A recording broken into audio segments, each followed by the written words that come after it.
Mari kita membaca bersama-sama dari kitab suci Injil Yohanes pasal ke-17 dari ayat yang ke-11 dan seterusnya. Injil Yohanes pasal yang ke-17. Kita mulai baca dari yang ke-11. Dan aku tidak ada lagi di dalam dunia, tetapi mereka masih ada di dalam dunia. Dan aku datang kepadamu, ya Bapa yang kudus, peliharalah mereka dalam namamu, yaitu namamu yang telah engkau berikan kepadaku, supaya mereka menjadi satu sama seperti kita. Selama aku bersama mereka, aku memelihara mereka dalam namamu, yaitu namamu yang telah engkau berikan kepadaku.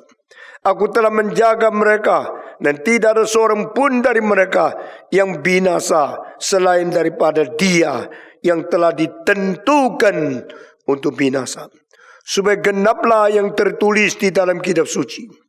Tapi sekarang aku datang kepadamu, dan aku mengatakan semuanya ini sementara aku masih ada di dalam dunia, supaya penuhilah sukacitaku di dalam diri mereka. Saudara-saudara, ayat 14 semua membaca, aku telah memberikan firman-Mu kepada mereka, dan dunia membenci mereka, karena mereka bukan dari dunia, sama seperti aku bukan dari dunia. Kita membaca kitab suci sampai di sini. Mari kita berdoa sekali lagi. Bukakanlah mata rohani kami dan batin kami masing-masing, sehingga kami lihat sesuatu yang mulia dari firman-Mu. Di dalamnya tersimpan bijaksana, kebenaran yang luar biasa, yang melampaui segala marifat dan melampaui segala pengertian manusia. Tuhan, kami bersyukur hanya Roh-Mu yang kudus yang mungkin mengungkapkan dan membuka rahasia semuanya daripada firman untuk menjadi pimpinan bagi kami masing-masing. Kami berdoa kiranya Tuhan berkati setiap orang yang mendengarkan firman-Mu di dalam tempat ini, dan berikanlah hati kami ketaatan dan sungguh-sungguh penuh perasaan takut kepadamu untuk menerima pencerahan dari Roh-Mu yang kudus. Dengar doa kami yang kami panjatkan dalam nama Yesus Kristus, penebus dan juru selamat kami yang hidup. Amin. Saudara-saudara, kita sudah bicara daripada ayat 6 sampai ayat yang ke-10. Dan di dalam ayat ke-9 Yesus berkata, aku berdoa bagi mereka dan tidak berdoa bagi dunia. Ini menjadi satu kalimat yang sangat-sangat kontroversial dan menimbulkan sesuatu ketegangan, menimbulkan satu benturan pikiran kita. Kenapa Yesus begitu sempit? Mengapa Yesus berdoa bagi seluruh dunia? Dia justru tidak katakan doa untuk semua orang di dunia. Dia hanya berkata kami berdoa bagi mereka, bukan berdoa untuk dunia. Apakah berarti ini diskriminasi? Apakah berarti ini pilih kasih? Apa artinya ada eksklusiveness di dalam lingkungan kekristenan? Saudara-saudara, pada waktu engkau bicara tentang pilihan, bicara tentang predestinasi, langsung menimbulkan ketegangan antara orang dunia yang mendengarkan firman Tuhan yang kau sampaikan pada saat menyinggung istilah pilihan dan istilah predestinasi. Kalau demikian, bukankah Allahmu tidak adil? Bukankah Allahmu memandang buluh? Bukankah Allahmu sangat mendiskriminatif sehingga ada yang dipilih, ada yang tidak dipilih? Langsung timbul ketegangan. Langsung timbul pertarungan konsep ide yang tidak bisa menerima ini. Kita mau menanya satu hal yang paling hakiki. Kalau waktu firman Tuhan sudah mengatakan sesuatu, lalu pikiran kita tidak bisa terima, apa yang terjadi? Kalau saya tidak bisa terima satu proklamasi daripada firman Tuhan, saya mau tanya, apa yang terjadi? Lalu kesimpulan yang paling dangkal, berarti firman Tuhan salah. Karena Alkitab telah mencatat sesuatu yang lawan dengan logika saya. Saya bukankah orang pintar, bukan saya orang terpelajar, bukan saya orang rasional, intelijen. Saya bukan orang yang sudah dilatih dalam pikiran. Kenapa firman Tuhan begini? Ini yang tulis pasti bodoh. Ini yang tulis pasti kurang pendidikan, sehingga menulis sesuatu yang tidak masuk akal. Ini adalah reaksi pertama. Reaksi kedua adalah coba pikir, mungkin tidak logika saya yang salah. Mungkin tidak ajaran Tuhan melampaui logika. Kalau kemungkinan, maka bagaimana saya harus menemukan kesalahan saya, kekurangan saya, sehingga saya tidak bisa sinkron dengan firman Tuhan. Nah, ini dua sikap. Yang pertama, langsung memvonis Tuhan salah, firman Tuhan salah. Ini dilakukan oleh banyak orang yang overconfident, yang menganggap diri lebih pintar dari Tuhan Allah di dalam segala zaman. Khususnya abad ke-17, 18, timbulnya semacam gerakan di dalam sejarah filsafat yang dinamakan Enlightenment Movement, atau di bahasa Jerman Aufklärung. Aufklärung selalu menjadi aufkeliru, saudara-saudara. Karena mereka anggap diri adalah sudah matang, sudah menjadi orang paling dewasa di dalam sepanjang perjalanan di dalam zaman sejarah. Maka Ivan Immanuel Kant mengatakan satu kalimat, we human being have come of age now. Kita sudah masuk ke dalam pendewasaan. Kalau kita sudah masuk ke dalam periode pendewasaan dalam sejarah, maka kita tidak boleh ditipu lagi. Kita tidak boleh dikelabui lagi. Kita harus menyatakan mandiri, independen. Maksudnya apa?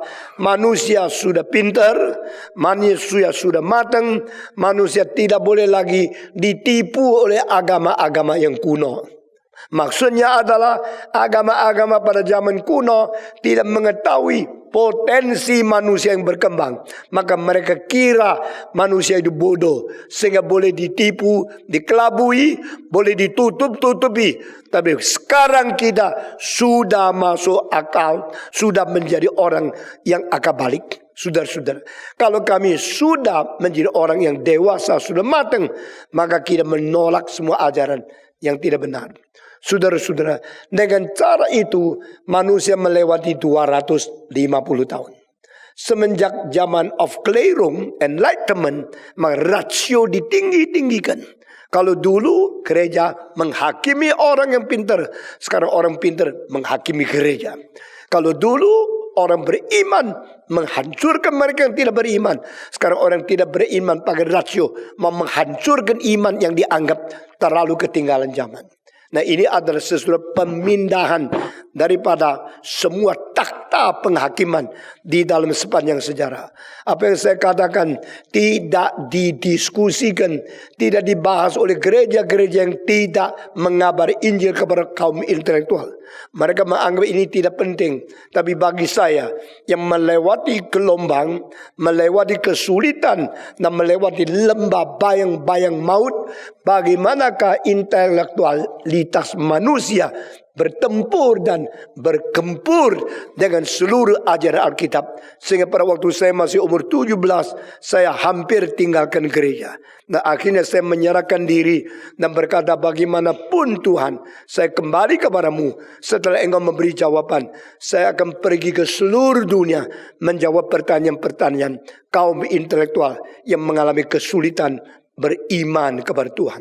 Saudara-saudara, semenjak itu encounter saya dengan orang-orang yang modern, yang rasa diri intelektual, itu terjadi di mana-mana, dan ratusan ribu kasus di dalam 55 tahun ini mengakibatkan saya menjadi salah seorang pendeta yang membawa banyak kaum intelektual kembali beriman kepada Tuhan. Saudara-saudara, jikalau firman Tuhan diproklamasikan dengan satu statement yang sangat mutlak, ternyata berbeda dengan konsep intelektual saya yang tidak bisa terima, maka harus bagaimana? Apa yang terjadi? Pertama, firman Tuhan salah. Kita klaim independen, tolak dia, jangan percaya kepada dia. Kedua, jangan dulu, jangan cepat-cepat vonis. Mungkinkah intelektual manusia bersalah? Kalau mungkin, kesalahan di mana? Kenapa bisa bertentangan dengan firman Tuhan? Maukah kita rendah hati, menyelidiki, menilai kembali, mengetahui dengan jitu di mana kesalahan manusia? Saudara-saudara, manusia perlu 250 tahun baru menyelesaikan hal keadaan counter seperti ini. Dalam hal ini saya minta saudara dengar kalimat di bawah itu. Bagaimana dengan mereka yang mati di tengah-tengah 250 tahun. Belum mempunyai kesempatan menemukan kerusakan dan kelemahan manusia. Mereka sudah meninggal dunia. Kasihan sekali bukan? Setelah manusia menemukan ternyata rasio bukan mutlak. Ternyata rasio manusia tidak sempurna. Ternyata rasio kita sangat terbatas. Dan firman Tuhan mempunyai unsur yang melampaui batas. Lebih tinggi daripada limitasi rasio kita. Tapi pada waktu tahu, sudah tidak ada kesempatan. Karena sebelum tahu sudah mati. Saudara-saudara, sampai abad ke-20 akhir. Di dalam pikiran-pikiran manusia yang menuju kepada postmodernisme. Barulah manusia sadar. Modernisme terlalu gegabah. Modernisme terlalu angku. Dan sulitnya adalah orang yang angku tidak pernah sadar dia sedang berada di dalam keangkuhan. Nah, ini satu ilustrasi yang saudara harus tahu. Adakah orang sedang iri hati, dia rasa dia iri hati? Masih ada. Dia tak senang sama orang lain. Dia iri hati, tapi dia tidak mau ngaku. Dia tidak ngaku iri hati. Tapi hatinya ada iri hati. Dia tidak mau memakarkan. Tidak paparkan kalau dia iri hati. Tidak kelihatan gejala iri hati. Tapi siapa yang tahu orang itu iri hati? Paling sedikit dia tahu sendiri. Benar gak? Saudara kalau jawab atau tidak jawab bahaya. Karena itu mengaku dirimu ada perasaan seperti ini. Saudara-saudara. Waktu engkau iri hati. Engkau bertampang tidak iri. Tapi hati nuranimu sedikit demi sedikit memberitahu engkau sedang iri kepada dia, bukan? Dia lebih cantik dari engkau. Dia lebih pintar dari engkau. Dia mempunyai kesempatan lebih besar dari engkau. Dia mempunyai keunggulan lebih nonjol dari engkau. Engkau iri. Tapi saya tanya pertanyaan kedua. Waktu orang itu betul-betul sombong. Dia sadar tidak dia sedang sombong. Ini yang tidak gampang. Ada yang bilang, coba lihat, saya lagi sombong. Iri hati disadari orang yang iri. Kesombongan selalu tidak disadarkan oleh orang sombong. Itu sebab hati-hati. Pada waktu engkau menyombongkan diri, engkau tidak pernah dibubuhi dengan sadar, insyaf, dan peka. Saya sedang sombong. Nah, di situ kejatuhan sombong menjadi kejatuhan lebih berbahaya daripada kejatuhan dosa yang lain. Ini suatu hal yang sangat mengerikan.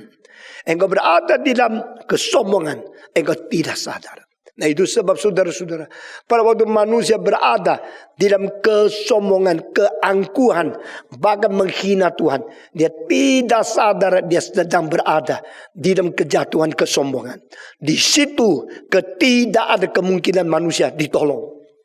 Saudara-saudara, Aufklärung adalah satu zaman manusia sedang sombong, tapi tidak sadar kesombongan. Karena menurut apa yang kita nilai, menurut apa yang kita taksirkan sendiri, kita tidak salah kok. Yang salah pasti Tuhan. Maka kita berani dengan semangat yang mutlak untuk melawan yang mutlak-mutlak. Saudara-saudara, kita memakai semangat kemutlakan karena kita diberikan konsep dan sifat kemulakan Tuhan di dalam hati kita sebagai tanda kita dicipta menurut peta teladan Allah. We are created after the image and the likeness of God. That is the reason we are like God. And God is the only absolute one. We are the only being given with the concept and understanding of the absoluteness. Saudara-saudara, manusia dicipta menurut peta teladan Allah. Dan Allah satu-satunya mutlak yang mutlak. Dan manusia satu-satunya dicipta dengan konsep pengertian kesadaran ada kemutlakan. Tapi konsep kemutlakan tidak menjadikan kita sendiri mutlak-mutlak. Konsep kemutlakan hanya membuktikan kita dicipta menurut kemutlakan Tuhan dan diberikan peta teladan dan mempunyai konsep kesempurnaan seperti itu. Tapi konsep itu tidak berarti kita sudah mutlak, kita sudah sempurna. Dan dengan konsep kemutlakan kita mau memutlakkan diri itu melalui satu proses. Itu proses memutlakkan diri adalah proses yang dikerjakan oleh iblis untuk mengganti Allah dengan yang bukan Allah. Dan ini dikerjakan oleh setan sendiri. Akhirnya gagal total. Dan dia mengalihkan itu untuk ambisi manusia.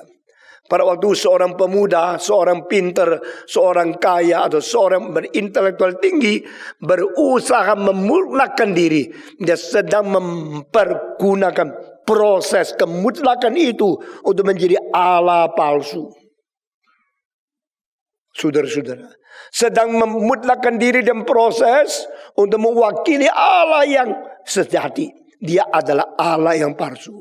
Dan ini dikerjakan oleh setan sendiri. Dan dia sodorkan perjalanan yang pernah dia tempuh untuk engkau mengimitasi, engkau mengikutinya. Saya melihat seluruh Aufklärung berada di kelemahan yang besar seperti, tetapi bahaya adalah tidak sadar. Timbulnya postmodernisme bagi saya adalah satu pecutan daripada Tuhan. Dan adalah kesadaran diberikan oleh Tuhan. Setelah hampir 250 tahun baru manusia sadar postmodernisme sudah menyatakan kelemahan modernisme. Postmodernisme memberitahu kepada kita rasio bukan segala sesuatu. Intelek manusia tidak sempurna. Kemutlakan kita, kemutlakan di dalam proses. Kemutlakan kita bukan kemutlakan yang mutlak. Kemutlak yang mutlak hanya satu, yaitu Tuhan Allah. Kemutlakan yang tidak mutlak, itu kemutlak yang dicipta hanya peta teladan saja. Tapi kemutlak yang tidak mutlak, sekarang mau menjadi mutlak melalui proses memutlakan diri, itu menjadi Allah palsu. Saudara-saudara, pada waktu postmodernisme menyatakan, membuktikan, menunjukkan bahwa rasio itu tidak sempurna. Rasio itu tidak mutlak.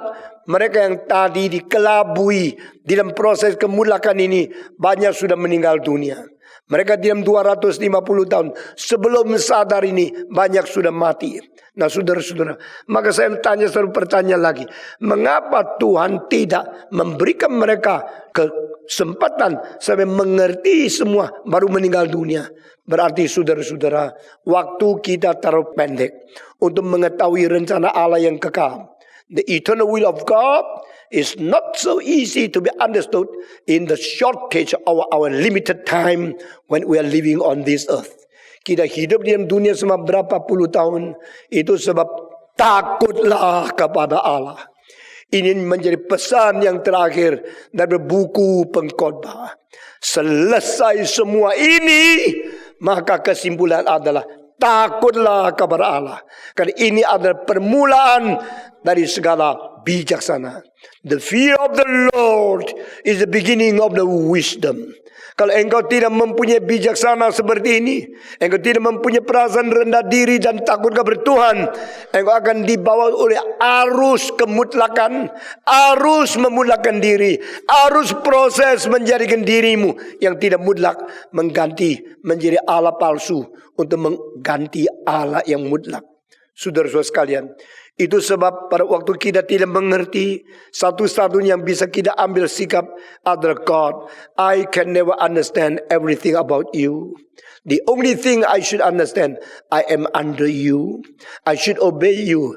That the fear of the you become the foundation of my wisdom. Perasaan penuh takut kepada Tuhan ini menjadi dasar bijaksana yang aku perlu miliki di hadapan Tuhan. Saudara-saudara, maka kembali kepada tema tadi. Pada waktu Alkitab mengatakan sesuatu yang kita sulit mengerti, khususnya predestinasi, maka saya menyimpulkan dengan dua kalimat. Allah yang berbijaksana tertinggi, dia meskipun tidak memberikan alasan yang cukup, yang mungkin kita mengerti, dia telah mengumumkan dia memberi predestinasi. Allah yang mempunyai hak yang tertinggi, kalau tidak mempunyai hak, tidak mempunyai wewenang untuk mempredestinasikan sesuatu, dia Allah apa? What kind of God is Him? If even He himself do not have the sovereignty to determine this, what kind of God is He? So I believe God is the one who got the privilege and the total power to say predestination is there. Kedua, Allah yang maha daulat, kalau tidak mempunyai hak menentukan siapakah Allah ini. Dia Allah apa itu? Itu sebab when come to the most difficult thing in understand predestination, we should confess two main important point. First, the sovereignty of God is the highest. Second, the wisdom of God is supreme. Allah mempunyai kuasa tertinggi. Allah mempunyai kebijaksanaan yang tertinggi. Kedua hal ini membuat kita takluk kepada Dia. Because you are the all-sovereign God and you are the all-wise God. Your sovereignty and your wisdom assure what you do never wrong. Saudara-saudara, apa yang dikerjakan Tuhan tidak mungkin salah. Apa yang ditetapkan Tuhan tidak mungkin tidak mempunyai kuasa dan kebijaksanaan yang tertinggi. Maka aku menyerahkan diri. Aku tunduk kepada engkau. Sampai pada satu hari, kalau engkau telah menyatakan kebenaran itu secara tuntas dan sempurna dipaparkan di hadapan saya akan berkata, aku bersyukur. Now I understand. Saudara-saudara, suruh anak umur 2 mengerti seluruh rencana papanya. Itu adalah terlalu kejam, bukan? Saudara-saudara, suruh anak SD mengerti teori daripada Einstein. Itu terlalu kejam, bukan? Demikian juga manusia bagaimana mengerti segala rencana Allah. Itu tidak mungkin. Satu-satunya harus kita terima. Itu bagaimana mempunyai perasaan takut kepada Tuhan dan mengaku bijaksana Allah lebih tinggi daripada bijaksana manusia.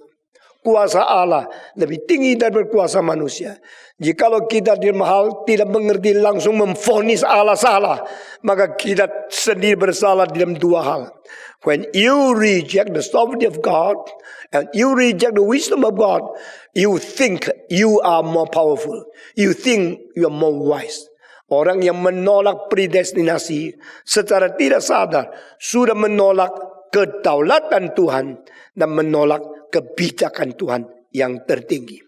Itu sebab di dalam ayat-ayat tadi Yesus Kristus berkata kepada kita, kecuali anak yang binasa, maka semua aku pelihara mereka. Yesus berkata, aku berdoa bagi mereka, aku tidak berdoa bagi dunia. Oh, diskriminasi. Ini memandang bulu. Ini sesuatu pilihan yang tidak adil. Jangan kita langsung memvonis seperti itu. Karena di dalam pasal 17 ayat 9 muncul kalimat ini yang sedikit beda dengan pasal 17 ayat ke-20. Dan ada lagi yang satu adalah yang lain. 3 hal saya paparkan bersama sini. Ayat 9. I pray for them, but do not pray for the world. Ayat ke-20. I pray for them and pray for those who listen to their word and believe in me too. Dan ketiga, I do not pray for the world. Jadi sini ada 3 lapisan. Lapisan pertama, mereka yang kupilih, mereka yang menjadi rasul, aku doakan mari mereka. Kedua, ada orang-orang yang mendengarkan khotbah mereka. Setelah rasul memberitakan Injil, lalu mereka terima menjadi orang yang percaya kepadaku, aku juga berdoa bagi mereka. Nah di sini 2 grup. Grup pertama, rasul yang dipilih. Kedua, orang Kristen yang mendengar Injil dari pemberitaan rasul lalu terima percaya kepada Yesus Kristus. Ketiga, dunia yang tidak mengenal aku, dunia dengan Injil tidak menerima aku. 3 lapisan ini, the disciples, the believers, and the world. I pray for them and I pray for those who believe in me after listening to the word of those disciples. Third, the world will never believe in me. Saudara-saudara, bukan 2 lapisan tapi 3 lapisan. Lapisan pertama, Injil yang diberitakan oleh rasul-rasul. Mereka orang dipilih langsung oleh Tuhan. Ini ayat ke-9. Lapisan kedua, orang dengar Injil yang diberitakan oleh Rasul, lalu percaya kepada Yesus Kristus, menjadi believers, dan mereka pergi lagi mengabari Injil, lalu orang mendengar, sedang dengar, percaya kepada Yesus, menjadi another believers, and orang another believer pergi mengabari Injil lagi, orang dengar Injil, percaya kepada Yesus, menjadi another believers, and all the world, so those who believe after listening to the word of God becomes believers in the universe. Jadi Universal Holy Church, gereja yang kudus dan am. Ini kelompok kedua. Ketiga, mereka di dunia yang meskipun pernah mendengar Injil tidak mau terima, tidak mau percaya, maka mereka adalah kelompok ketiga. Tiga kelompok ini, siapa akan menerima doa fase ke-17? Yesus berkata, I pray for them. Ayat 9, I pray for those who listen to the word and believe in me. Ayat ke-20, but I do not pray for the world. Ayat ke-9, bagian kedua. Saudara-saudara, mari kita membaca ayat ke-9 dan ayat 20 untuk mempunyai pengertian yang lebih jelas dan berkonsep ini. Ayat 9, aku berdoa semua. 1, 2, 3. Aku berdoa untuk mereka, bukan untuk dunia aku berdoa, tetapi untuk mereka yang telah engkau berikan kepadaku, sebab mereka adalah milikmu. Ayat ke-20, semua membaca. Dan tetapi juga untuk orang-orang yang percaya kepadaku oleh pemberitaan mereka, supaya mereka semua menjadi satu, sama seperti engkau ya Bapa di dalam aku dan aku di dalam engkau, agar mereka juga di dalam kita, supaya dunia percaya bahwa engkaulah yang telah mengutus aku. Nah, saudara-saudara, di sini 2 ayat mengandung 3 wilayah.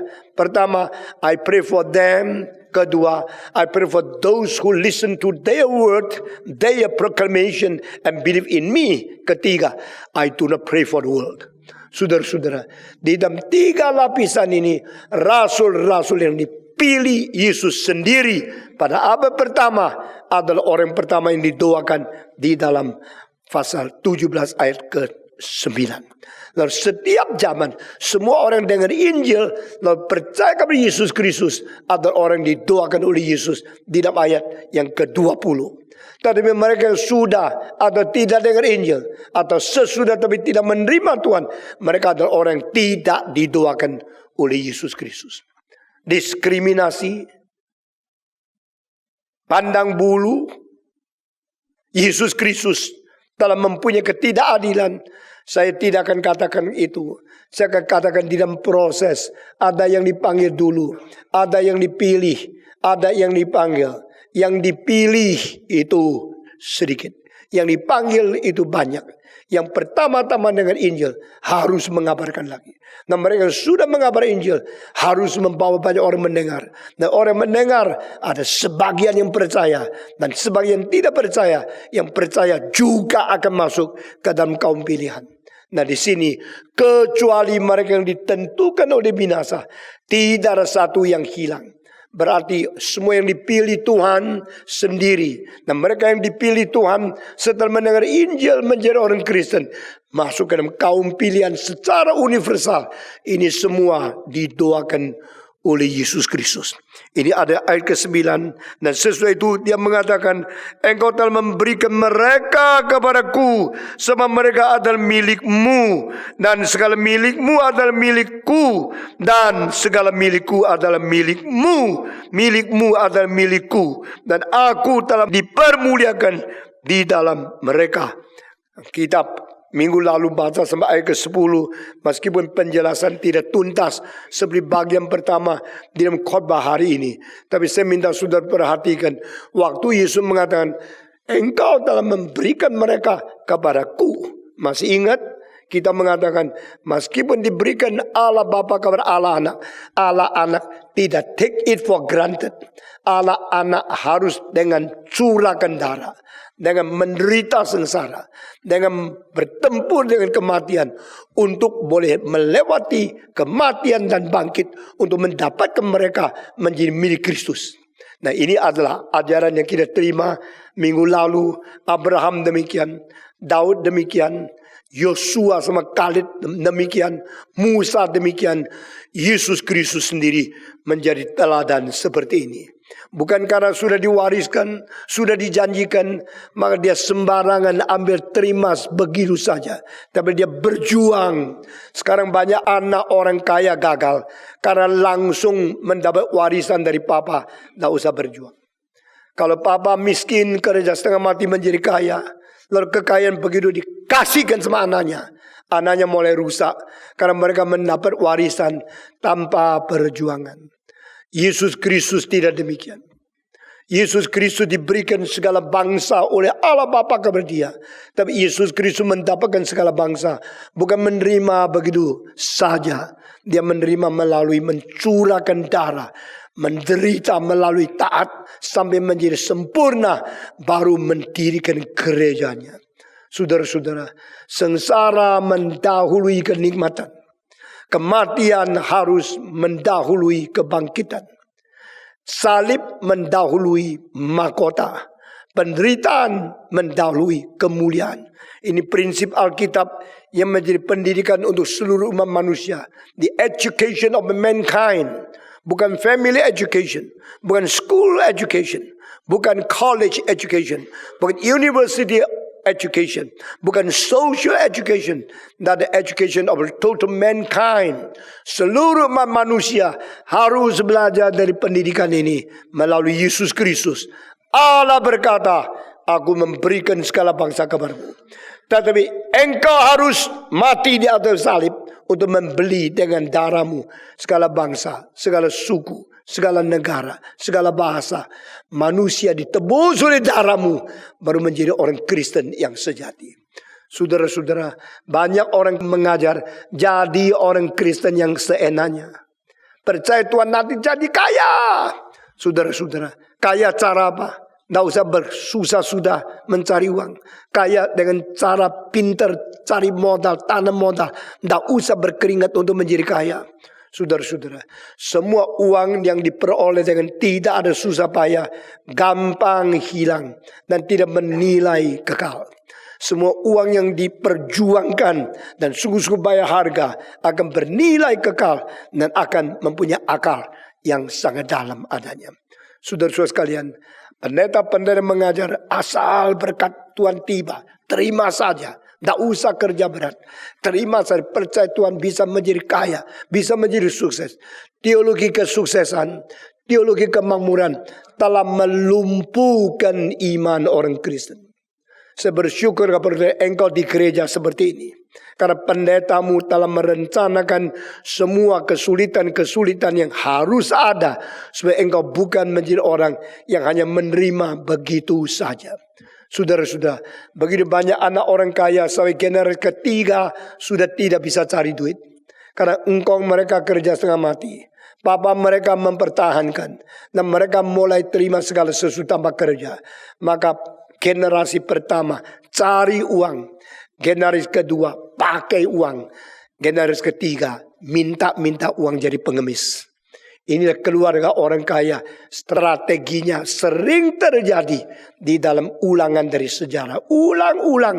Terus berbahagialah mereka yang mengerti apa yang dikhotbahkan di dalam mimbar ini. Saudara-saudara sekalian. Dan Yesus berkata, engkau telah memberikan mereka kepadaku. Dan mereka milikmu. Segala milikmu ada milikku. Segala milikku ada milikmu. Ini kalimat komunis kan. Ya. Komunis suka bilang milikmu ada milikku. Milikku ada milikmu.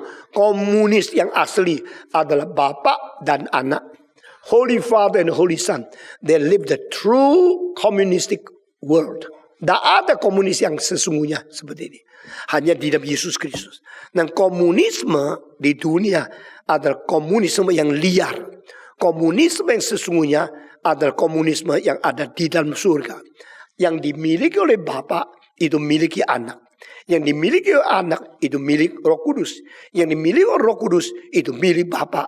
Dan yang dimiliki Anak milik Roh Kudus juga milik Bapa. Ini komunisme yang asli. Semua filsafat ideologi di dalam dunia hanya kopi daripada Allah saja. Karena manusia dicipta menurut peta teladan Allah. Kita mau hidup komunisme. Tapi kita tidak mau belajar dari Holy Community. The Holy Trinity. Allah Bapa, Allah Anak, Allah Roh Kudus. Yang menjadi dasar komunisme. Dasar komunitas yang paling asli di dalam sejarah. Kita tidak malah belajar. Kita ikut-ikut. Lalu komunisme cara apa? Caranya pakai benci. Caranya pakai rebut. Caranya pakai crash. Daripada lapisan. The crash among the classes. Kaya miskin, crash, revolusi, rebut uang, lalu bagi rata. Ini namanya komunisme. Itu bukan Alkitab. Alkitab mempunyai cinta kasih sebagai dasar dari komunitas. Di dalam komunisme pakai benci sebagai dasar dari berkomunitas. Ini perbedaan yang paling besar. Di dalam apa yang kita pelajari dari Tuhan, Allah Bapa adalah kasih, Allah Anak adalah kasih, Allah Roh Kudus adalah kasih. Allah memberikan segala sesuatu kepada anak dengan cinta kasih. Anak itu menjaga segala sesuatu karena cinta kasih kepada Bapa. What you have given me, I preserve them. Not even one among them will lost. I preserve everyone. Engkau berikan kepadaku, aku memelihara mereka. Di antara mereka tidak ada satu yang kehilangan. Karena aku memelihara yang kau berikan kepadaku. Yang kau berikanku adalah milikku. Yang aku pelihara adalah milikmu. Saudara-saudara, kalimat ini kita membagi manusia menjadi 4 macam. Pertama, milikmu adalah milikku. Milikku adalah milikmu. Semua 1, 2, 3. Milikmu adalah milikku. Milikku adalah milikmu. Tapi jangan ngomong sama itu teman sekolahmu ya. Jangan bicara sama itu asrama. Milikmu adalah milikku. Milikku adalah milikku. Nanti dia tempelin engkau, saya tidak jamin. Karena dia punya barang, tetap dia punya. Yang kau punya, kau punya. Tak boleh sembarangan. Tapi kalimat ini muncul. Di mana? Dari mulut Yesus. Yours is mine. And mine is yours. Ini macam pertama. Kira-kira macam pertama itu orangnya siapa? Mari kita menyelidiki dari logika. Melalui kalimat ini, manusia dibagi 4 macam. Kedua, milikmu adalah milikmu. Milikku adalah milikku. Ini orang biasa. Semua 1, 2, 3. Milikmu adalah milikmu. Milikku adalah milikku. Oke ya. Tanda ya. Ini barang saya. Ada tanda tangannya. Yuk jangan pakai ya. Ini barangku.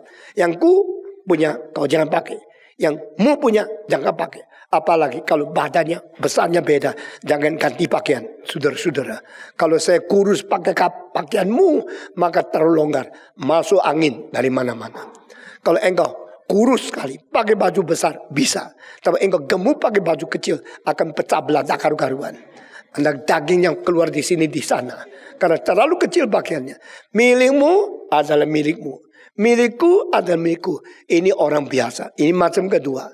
Jangan lupa ya, nanti saya uji ya. Macam pertama, milikmu adalah milikku. Milikku adalah milikmu. Macam kedua, milikmu adalah milikmu. Milikku ada milikku. Ini macam ketiga. Milikmu adalah milikku. Milikku tetap milikku. Semua 1, 2, 3. Milikmu adalah milikku. Milikku tetap milikku. Ini macam apa? Coba pikir ya. 4 macam dunia. Di dunia ada 4 macam manusia. Macam pertama mirip siapa. Macam kedua apa. Macam ketiga. Macam ketiga ini langsung ngomong ibu langsung ketawa. Milikmu adalah milikku. Milikku ada milikku. Kok enak ya? Berani betul ya. Milikmu adalah milikku. Milikku ada milikku. Ini macam apa? Coba pikir. Macam keempat. Milikmu adalah milikmu. Milikku tetap juga menjadi milikmu. Ini macam apa? Ikut. Milikmu adalah milikmu. Milikku juga adalah milikmu. Nah saudara-saudara. Milikku adalah milikmu. Milikmu adalah milikku. Seluruh kitab suci cuma 1 kali. Di ayat ini. Dan ayat ini akan menjadi pencerahan untuk seluruh dunia. The only time in the Bible, yours is mine, and mine is yours, the only ones in this verse. And this will be illumination. Inspiring message for the whole world and for the whole history of mankind, the whole literature and whole culture of a human being. Saudara-saudara, karena kalimat Yesus Kristus. Milikmu adalah milikku. Milikku adalah milikmu. Ini hanya terjadi di dalam Allah Tritunggal yang sejati. Karena yang punya Bapa adalah yang punya anak. Yang dipunyai oleh anak adalah yang punya Roh Kudus. 3 ini adalah komunitas yang paling asli, sempurna, murni, dan yang sejati. Dan itu komunisme yang asli. Semua ideologi manusia adalah satu failure of the interpretation of the word of the truth of God. Maka when human being misinterpret the truth of God, becomes all kinds of ideology. Saudara, istilah ideologi mulai dari abad ke-18. Dan istilah ini dulu tidak ada. Ideologi bukan pikiran filsafat. Ideologi ada sesuatu yang sudah dijadikan sistem dengan pikiran manusia yang menjadikan satu institusi. Saudara-saudara, ideologi manusia semua adalah misinterpretation of the understanding of the word of the truth of God.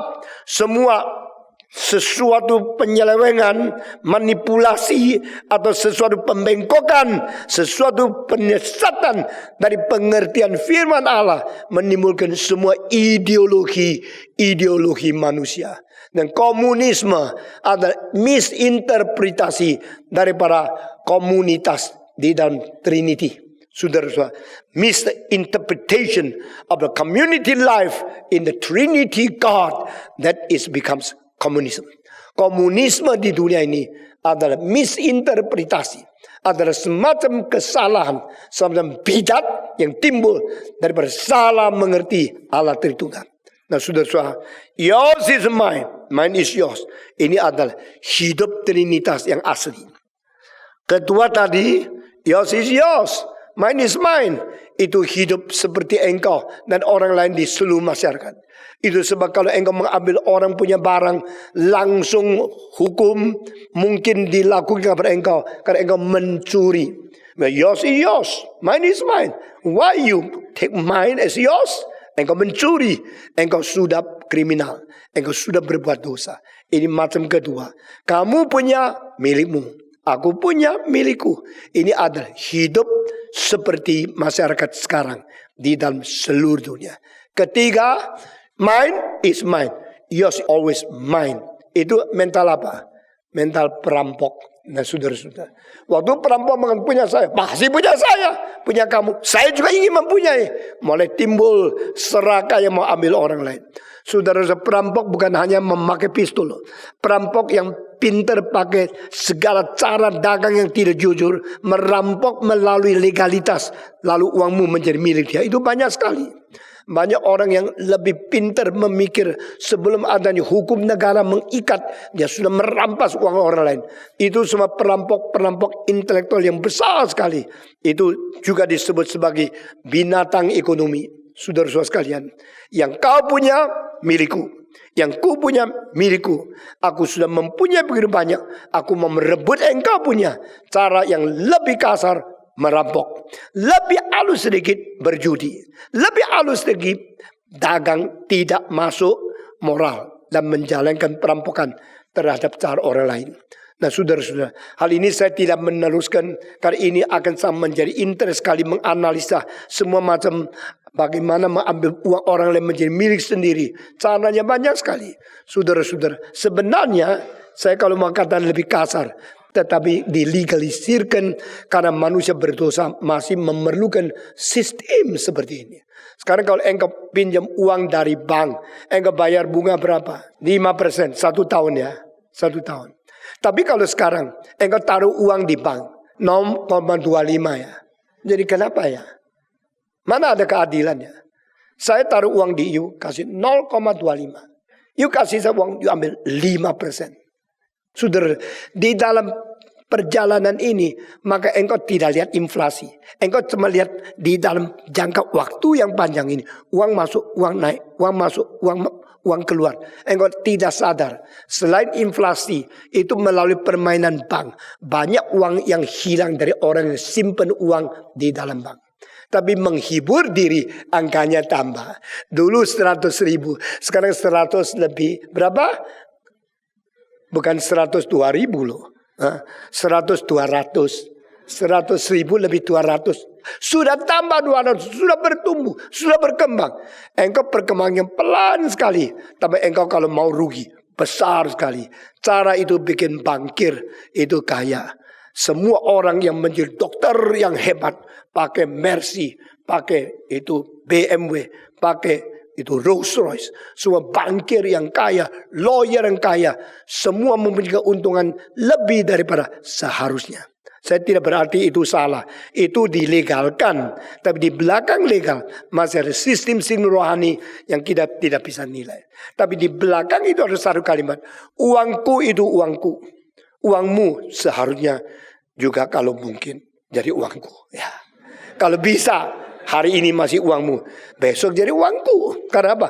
Saya main cara, main saham, main cara, main judi, perampok itu dianggap berdosa. Tapi main saham dianggap legal. Main bank dianggap legal. Banyak main tapi sama. Artinya adalah bagaimana menjadikan uangku itu selamanya tetap uangku.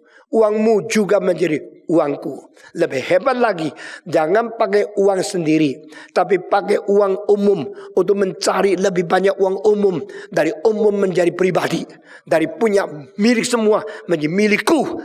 Itu orang paling pintar pikiran itu, dia akan maju dagang lebih cepat. Lalu dia sembah sujud, dia dihormati oleh semua orang termasuk pendeta. Pendeta-pendeta yang melihat orang kaya langsung goyang ekor. Pendeta-pendeta yang melihat orang kaya memerlukan uang persembahan mereka langsung menjilat mereka. Berdosalah engkau. Selain engkau menerima hasil daripada keuntungan mereka, engkau harus mengecek, harus mendidik, harus memberitahu kepada mereka bahwa dunia ini sementara. Dan mereka harus mempunyai perasaan takut kepada Tuhan. Dan mereka harus mempunyai hati nurani. Tidak mencari uang. Jangan-jangan engkau mengejar kekayaan terlalu gesa-gesa.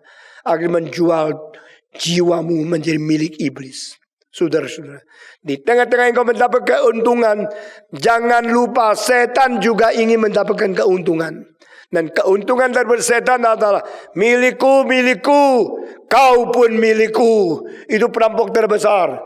Maka dia akan biarkan engkau menjadi orang Kristen. Biarpun engkau ajaran salah, tidak apa-apa. Yang paling penting engkau menjadi milik dia. Nah saudara-saudara, banyak pendeta tidak melihat akan hal ini. Sehingga mereka tidak mengajarkan ajaran yang benar dari Alkitab. Sendiri sekongkol dengan dunia. Seorang adalah pemilik gereja yang ribuan anggota.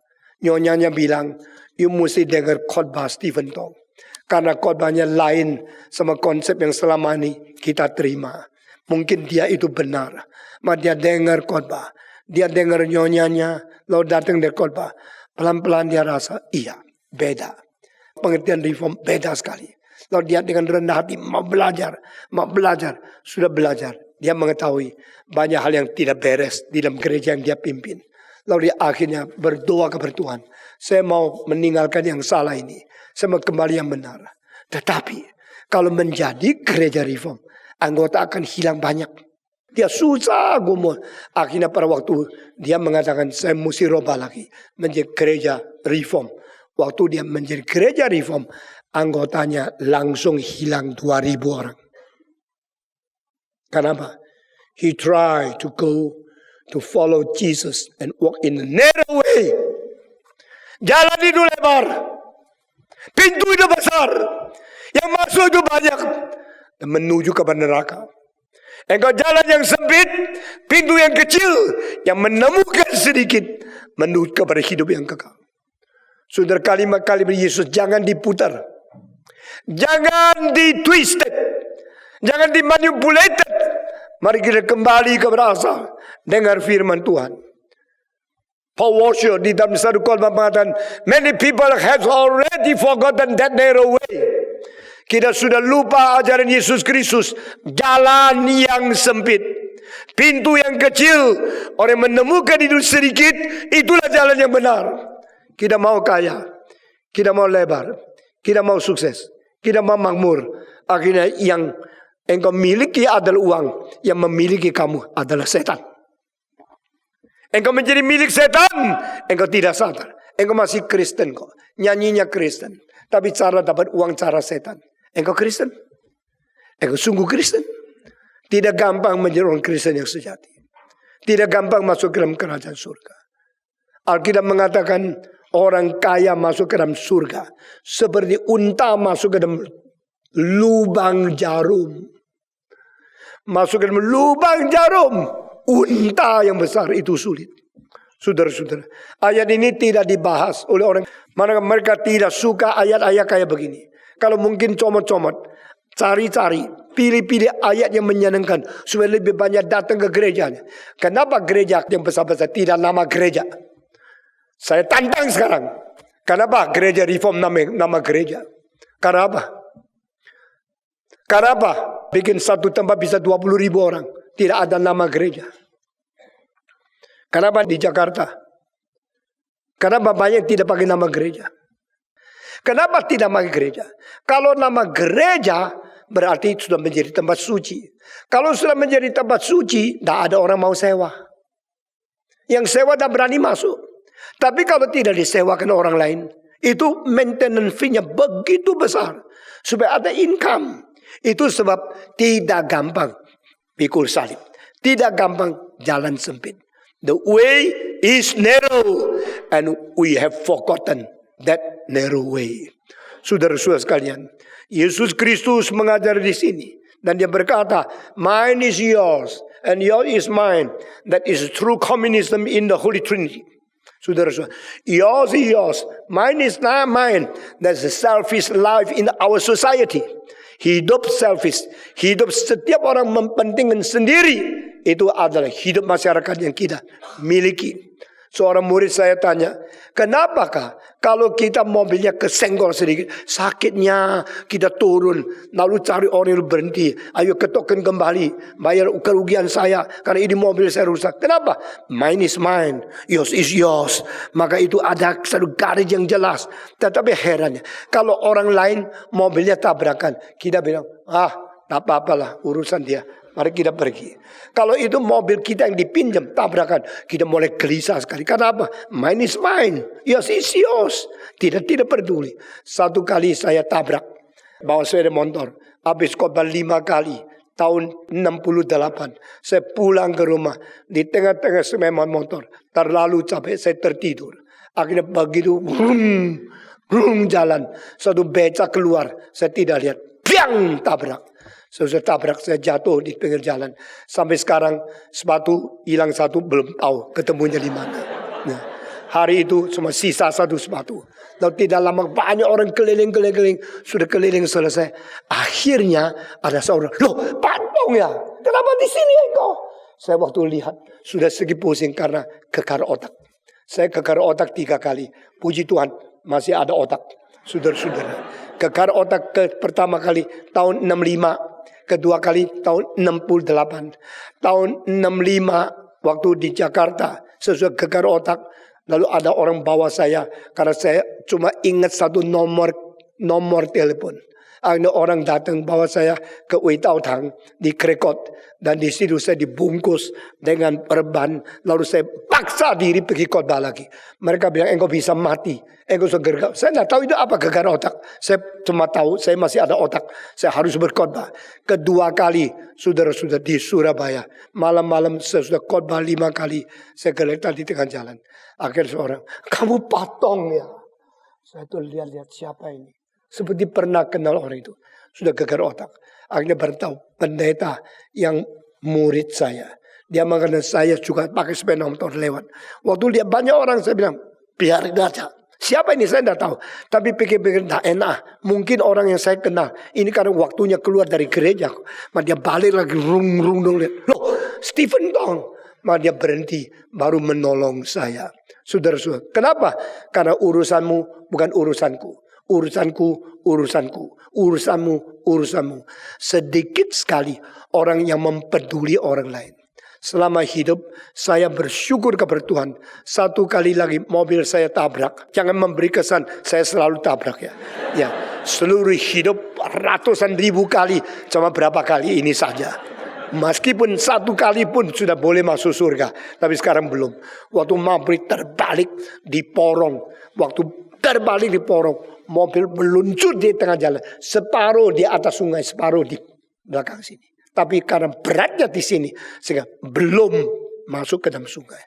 Waktu itu, sebagian di darat, saya cari anak saya laki-laki hilang. Saya bercilakan mobil balik, anak 3 ada. Yang 1 tidak ada. Lalu saya cari lagi. Itu mobil terbalik di tengah-tengah kaca depan. Sama kap yang depan itu ada lengkungan gini. Dia terjepit di tengah. Karena terbalik. Ya, saudara, tidak bisa bayangkan, ya sudah, saya tidak jelaskan. Di tengah-tengah ini kaca, ini kap. Waktu terbalik ada lengkungan begini, dia cepet di situ. Lalu saya keluarkan dia. Waktu keluarkan dia, seluruh kepalanya sudah darah. Tapi bukan tempat yang paling penting. Darah-darah lecet-lecetan dari bertangan. Waktu itu semalam jam 11.45 kira-kira. Lalu saya pikir bagaimana ya. Malam ini mau bawa kemana? Rumah sakit di mana? Ada satu mobil berhenti cukup besar. Lalu orang itu turun bawa sekeluarga saya. Berapa orang? Naik mobil dia pergi ke dekat di tengah-tengah Sidoarjo dan itu Gempol. Di situ ada rumah sakit. Nah saudara-saudara, di dalam hidup saya, satu kali yang bikin saya tersentuh hati, ada orang Islam yang hatinya baik. Mau menolong orang, tidak tahu dia Kristen atau Islam, tapi dia tahu bangsanya, sukunya lain. Nah saudara-saudara, hal-hal seperti ini membentuk pengertian kita dalam masyarakat. Yours is yours, mine is mine. Kadang-kadang bicara dengan pengertian yours is yours, mine can also be yours. Nah ini keempat. Macam pertama adalah Trinitas. Macam kedua masyarakat biasa. Macam ketiga adalah sifat perampok. Dan macam keempat teladan Yesus Kristus. Engkau adalah engkau. Milikmu adalah milikmu. Aku bukan engkau, tapi milikku juga adalah milikmu. Yesus Kristus memberikan darahnya kepada kita. Yesus memberikan nyawanya kepada kita. Yesus memberikan hidup kekal kepada kita. Yesus memberikan jalan menuju ke surga kepada kita. Yesus memberikan jatah di surga bersama dengan Bapa kepada kita. Barang siapa yang mati beserta Kristus akan bangkit beserta Kristus, akan menjadi raja menghakimi seluruh dunia beserta Kristus. Yours is yours, mine is also become yours. Ini 4 mentalitas. Dari ayat yang ke-9 dan ke-10 kita mendapatkan pelajaran yang banyak. Dan hari ini baru kita bicara dan sudah baca ayat 11 sampai 14 tadi. Tapi saya tidak waktu untuk menjelaskan. Saudara makin dengarkan firman Tuhan, makin merasa begitu limpah, begitu penting ajaran di dalamnya. Amin. Kita bersyukur kepada Tuhan. Khususnya pasal ke-17. How the Son prayed to the Father. How the great shepherd of the church make intercession before Father. How the only mediator asked God to forgive and give us the unity in His intercession prayer. Kita bersyukur kepada Tuhan. Tuhan memberkati kita masing-masing. Mari kita berdoa. Bapa di dalam surga, kami berterima kasih. Engkau berdoa untuk umat-Mu. Engkau berdoa untuk kaum pilihan-Mu. Engkau juga berdoa bagi mereka yang mendengar Injil dan percaya kepada-Mu. Engkau tidak berdoa untuk dunia, karena dunia bukan milik, tetapi milik-Mu adalah dipilih, dipredestinasikan, dicari dan diselamatkan oleh Yesus Kristus yang pernah datang firman menjadi daging, pernah memecahkan tubuhnya di atas Golgota, mencurahkan darahnya di atas kayu salib, menyerahkan nyawanya di atas mezbah yang suci sebagai Tuhan Juru Selamat, sebagai seorang yang menjadi pengantara, sebagai seorang yang menjadi imam besar di tengah-tengah Allah dan manusia. Kami bersyukur kepada-Mu karena kami milik Tuhan dan Tuhan milik kami. Sebab kami bersatu di dalam Tuhan seperti Kristus dan Bapa satu adanya. Semua khotbah yang sudah disampaikan Tuhan disimpan baik-baik di dalam hati manusia. Beri kekuatan kepada kami. Dalam nama Yesus Kristus kami sudah berdoa dan berterima kasih. Amin.